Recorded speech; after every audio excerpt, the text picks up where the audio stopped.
don't ever slow up, no I don't take shit, I got no. Dua.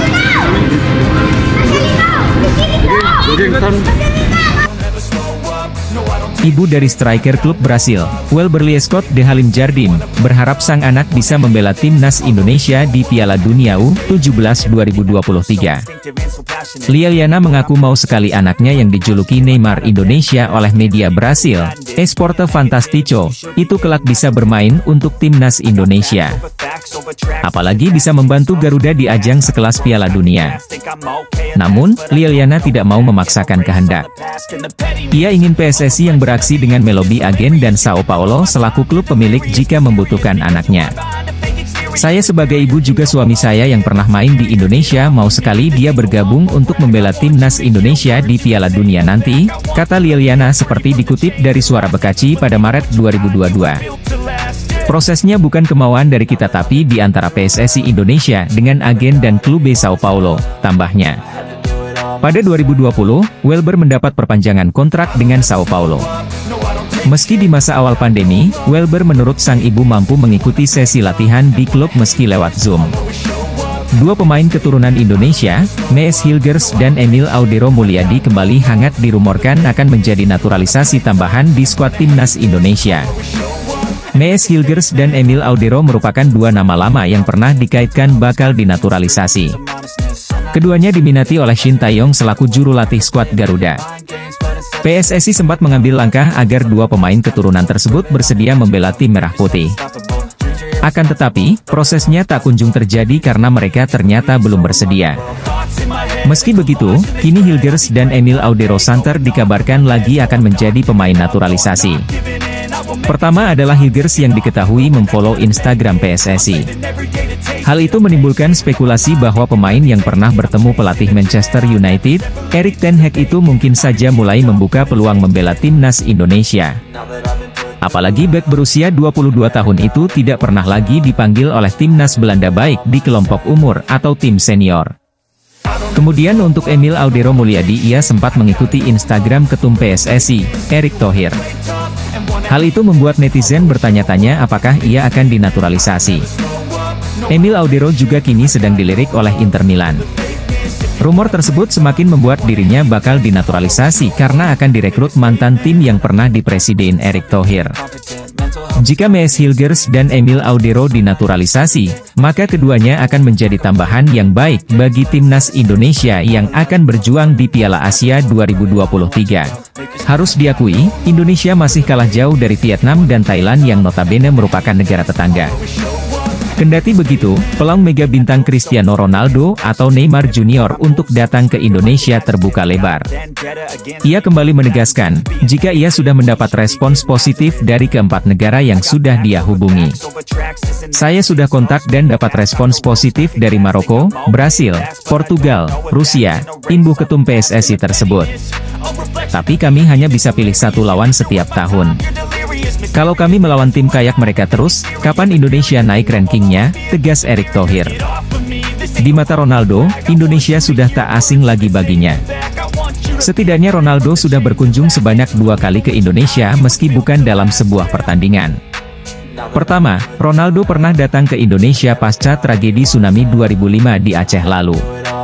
Saat itu Ronaldo datang untuk memberi bantuan kepada korban tsunami Aceh.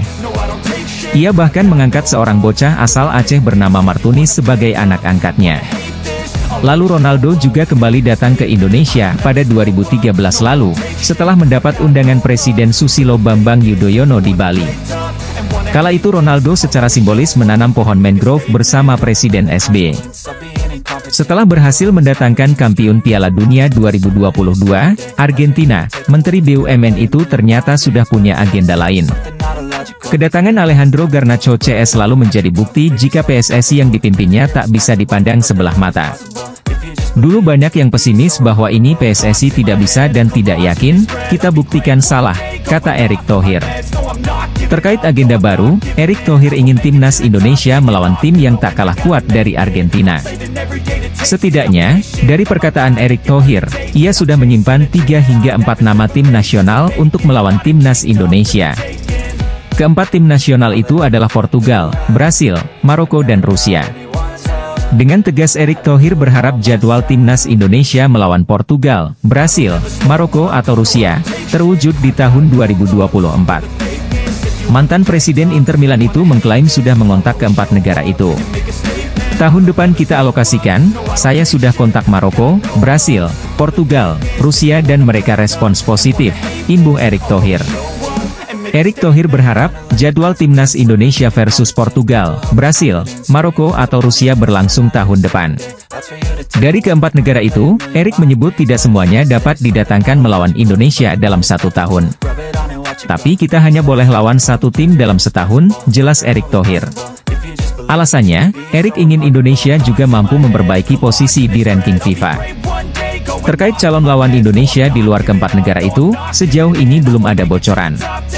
Sebelumnya Marcelino Ferdinand sudah melawan timnas Palestina beberapa hari sebelum kontra Argentina.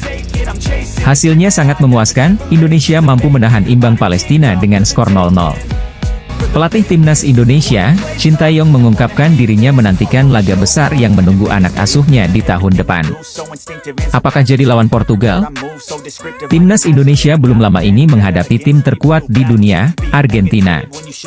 Dalam laga tersebut, skuad Garuda tumbang dengan skor 2-0 dan tampil merepotkan. Para fans tentunya akan muncul pertanyaan, apakah nantinya timnas Indonesia akan melawan tim kuat selain Argentina? Menariknya kini Shin Tae-yong mengakui bahwa dirinya tidak sabar menantikan pertandingan besar untuk timnas Indonesia di tahun depan. Hal itu ia ungkapkan via Instagram pribadinya. Menantikan pertandingan besar di tahun depan. Laga melawan Argentina sangat membantu pemain kami, tulis Shin Tae-yong di keterangan postingan. Setelah itu di awal tahun 2024, tim Merah Putih bakal berpartisipasi di Piala Asia 2023. Dalam turnamen itu, timnas Indonesia tergabung satu grup dengan Jepang, Irak, serta Vietnam. Ketum PSSI, Erick Thohir, sudah menghubungi negara-negara kuat untuk menjadi lawan timnas Indonesia selanjutnya. Salah satu yang memberikan respons positif adalah Portugal. Seperti diketahui, FIFA Matchday Juni 2023 telah usai. Timnas Indonesia mengantongi 1 hasil imbang melawan Palestina dan 1 kekalahan kontra Argentina. Laga melawan Argentina menjadi magnet tersendiri bagi para pencinta fans sepak bola tanah air. Pasalnya, mereka menjadi tim yang saat ini menjadi terkuat karena telah memenangkan Piala Dunia 2022. Para fans tentunya akan muncul pertanyaan, apakah nantinya timnas Indonesia akan melawan tim kuat selain Argentina? Erick Thohir sebelumnya mengatakan sudah ada 4 tim yang antre untuk uji coba melawan timnas Indonesia. Keempat tim tersebut meliputi Maroko, Brasil, Portugal, dan Rusia. Saya sudah kontak Maroko, Brasil, Portugal, Rusia, dan mereka respons positif, ujar Erick Thohir dalam konferensi pers, Rabu, 24 Mei 2023. Tapi kita hanya boleh lawan 1 tim dalam setahun, jadi kita harus mempersiapkan laga timnas untuk meraih ranking, imbuhnya. Jadi, tahun ini sudah ada Argentina yang mengisi slot tim kuat melawan timnas Indonesia. Keempat tim yang disebutkan di atas tidak akan menjadi lawan tanding timnas Indonesia pada tahun ini. Mereka berpotensi akan melawan skuad Garuda pada tahun depan. Tim Merah Putih bakal berpartisipasi di Piala Asia 2023. Dalam turnamen itu, timnas Indonesia tergabung satu grup dengan Jepang, Irak, serta Vietnam. Selain hal itu, tim nasional, Timnas, Indonesia berpeluang bermain di Jakarta International Stadium pada FIFA Matchday selanjutnya. Sebab kini PSSI tertarik mencari stadion lain jika saja stadion utama Gelora Bung Karno tidak bisa dipakai. Seperti yang diketahui, SUGBK kerap dipakai agenda selain sepak bola, seperti halnya menggelar sebuah konser. Karena alasan itu, timnas Indonesia pun tak bisa bermain di SUGBK. Untungnya kini Indonesia memiliki berbagai stadion berstandar internasional, seperti halnya JS dan Stadion Gelora Bung Tomo, Surabaya. Sehingga sejatinya timnas Indonesia tak perlu selalu harus bermain di SUGBK ketika bertanding, seperti di FIFA Matchday. PSSI pun sudah mulai melakukan hal tersebut di FIFA Matchday Juni 2023 saat melawan Palestina. Dalam laga tersebut, skuad Garuda menyambut Palestina di Stadion Gelora Bung Tomo. Kini, PSSI juga mulai melirik JS yang berlokasi di Jakarta. Ada banyaknya opsi stadion tersebut membuat Ketua Umum PSSI, Erick Thohir, senang.